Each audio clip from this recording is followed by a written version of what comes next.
from our man Doron. The void is finally coming. Tell us something we don't already know, Doron. Let's see what Doron has to say about the void and everything that's coming for us in the coming days.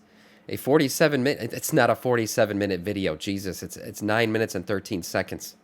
Tidewell. I don't know how many of you know this 10.1 music, but half of it is quite literally void music. And keep in mind, this is not the old god whispering void music. This is cosmic void music. Cosmic in fact, void it is music. a bunch of shit. repurposed void elven themes. Personally, I don't think Blizzard is planning to make a void elf final boss for this expansion or to make them super relevant. So this rather seems to be related to the actual source, and this aligns perfectly with everything else we have seen thus far. We have Ansho, the Cosmic Wanderer, mentioned. Yes. It sounds super close to Anshe, the brother of Elune, the son of Azeroth, and keep in mind this Shul edition Leave literally the poor guy means alone, man. death in Old God language. Probably and knows how to the speak myth like says 5 that languages or if Elune something. ever leaves Anshe, he would die, and as you know, Elune has been moving around lately. We have Cosmic Void abilities, we have new Notarian research and experiment, and also Blizzard interviews mentioning the Void and the Old God connection being a lot different than we previously thought. So basically, we can say you can't avoid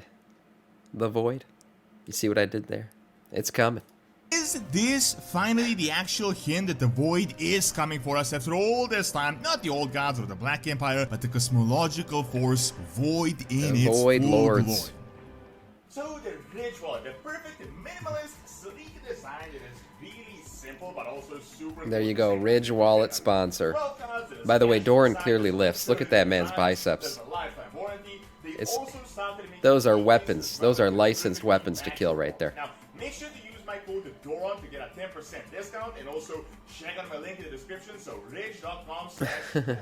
It's been no secret that the Void is going to be a major player in Dragonflight pretty much since the Dragonflight Alpha. First, we got some Twilight Hammer minion hints that slowly showed what was going on. Then we got a bunch of Oldemon documents, Alarian's library, travel in time to the Black Empire, and a whole lot of other hints. I'm not really gonna repeat myself in a million other ways. You can just watch the previous videos. However, most of these hints have been Old God related, or so we thought, but the recent hints started showing a lot more Cosmic Void and Old God stuff, although realistically we're getting both, which in my opinion is going to signal quite a problem for us in the near future, as we wouldn't be dealing with just an isolated Old God incident such as N'Zoth and BFA, but the possibility of a full-on, full-scale region-like invasion. Most recently, and you can even listen to this yourself, I mean just check out the soundtracks from 10.1, they have a ton of Void themes. However, these Void themes are not the sinister, whispering, Old God, Twilight Hammer music, but in fact, he's taking hints from the music. Repurposed Void Elf themes. Not only are they adding repurposed Void Elf themes, but there is also an intense battle music as well, and personally, I think these might just be the biggest hints out of all of them. Blizzard naturally wouldn't really add music, especially thematic music like this, if something wasn't going to happen naturally with that theme. I mean, imagine if they added Sargeras like Burning Legion music in a patch, and then we went on to fight like Murlocs or Gnolls or something akin to that. I think I don't know, Murlocs might be serving Sargeras all along. And it perfectly aligns with a whole bunch of other recent stuff we had discovered. As you're definitely aware, in 10.1, we are going into Abrus, the heart of Neltharian's experiments, and we are learning about his creation of the Shadow Flame magic and his experiments with a lot of stuff. From 10.1 data mining, we learned that he experimented by infusing minions with Arcane, with Void, with elemental magics. There are even possible hints of actual like proto-undeath weird orgy shit going on. That's what Neltharian was into. He was a king, what is to come in combining a lot of weird shit. The biggest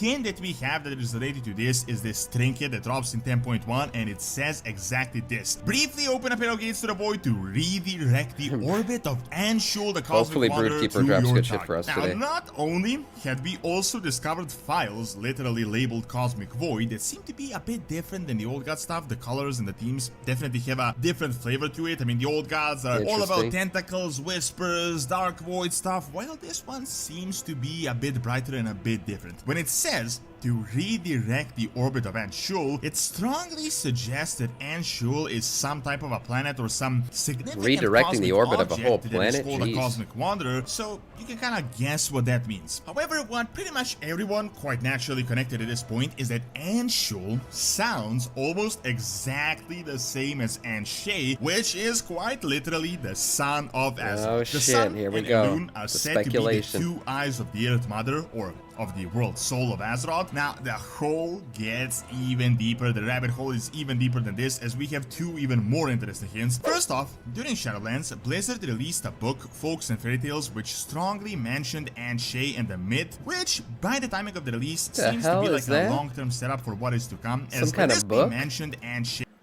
What the? This art is interesting. This man looks angelic. We got a angelic ginger man and some furries. Great.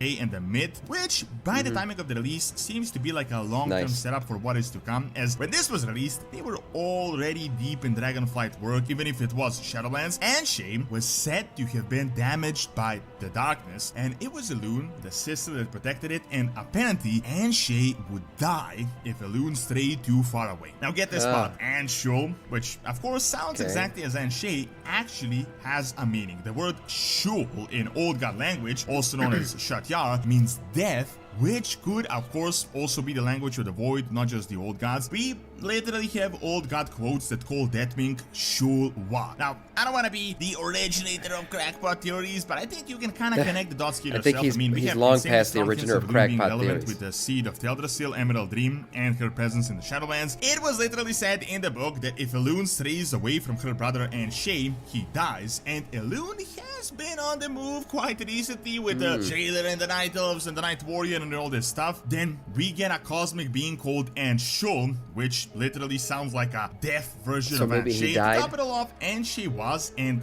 is still literally the son of Azeroth, and it seems to be strongly connected to the cosmological force that is the light. We all know the light and the void are super connected, as in two sides of the same coin. We have seen this on so many occasions where Anaru, just pure being of light, turned into a pure being of the void, despite being the direct opposite. However, the hints for the cosmic void coming really soon, aside from the music and the abilities, the trick hints, doesn't really stop here. We have a new Naga document that talks about how Queen Ashara calls from the Umbral Veil. Yeah, that's right. Umbral Veil in the WoW context literally means the Veil of the Void, and the document strongly hints that she will actually return in the near future. There is literally a line that it says about reaching the Dragonlands where Deathwing first embraced the Whispers, which of course signals that this is going to happen any moment now. We might even get a hint as soon as 10.1. Then we got an official Blizzard interview where Steve DeLucer kind of hinted that the old gods are super chaotic, that they don't really serve the Void Lords as we used to believe, as in they make their own plans on the fly as beings of chaos. So this could mean that the old gods could be like a third party in this entire scenario. They might not even be behind the Void invasion. However,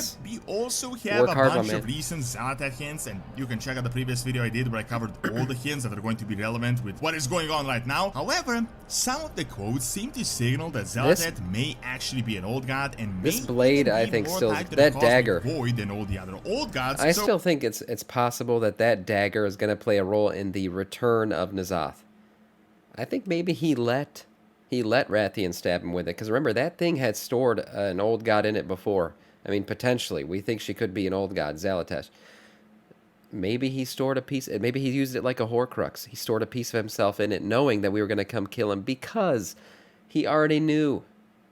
He already knows all this shit, because we go back in time and see him. He sees his future through us. Remember that whole quest line when we started Dragonflight? So he could have prepared for it and said, I'm going to let Rathian put this dagger in me so I can store a piece of myself in it and return through it. I think that's definitely possible.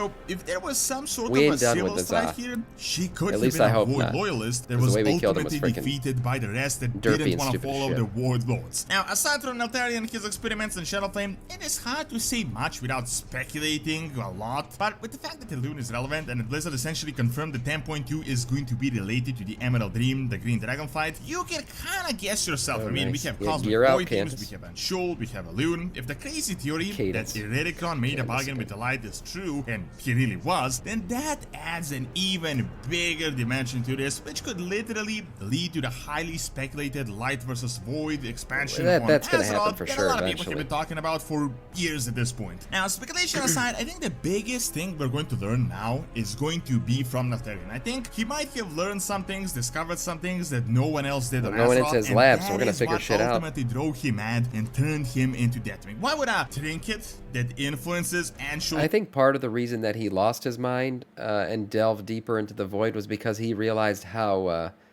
kind of corrupt the Titans were. and it pissed him off.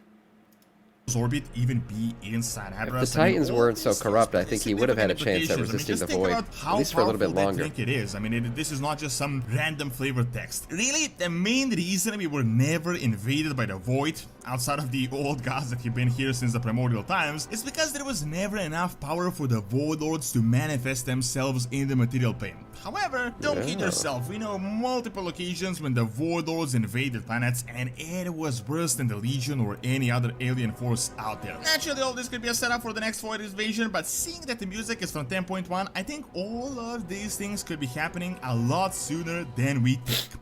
Thank you for watching. Nice. I would imagine a Void Lord invasion would be worse than a Legion invasion, because remember, the whole purpose of the Legion, the reason Sargeras created them was to destroy the Void. He had seen the power of the Void and all the corruption and everything that they can do, and that was the thing that drove him mad. Sent him on his mission to just destroy entire planets.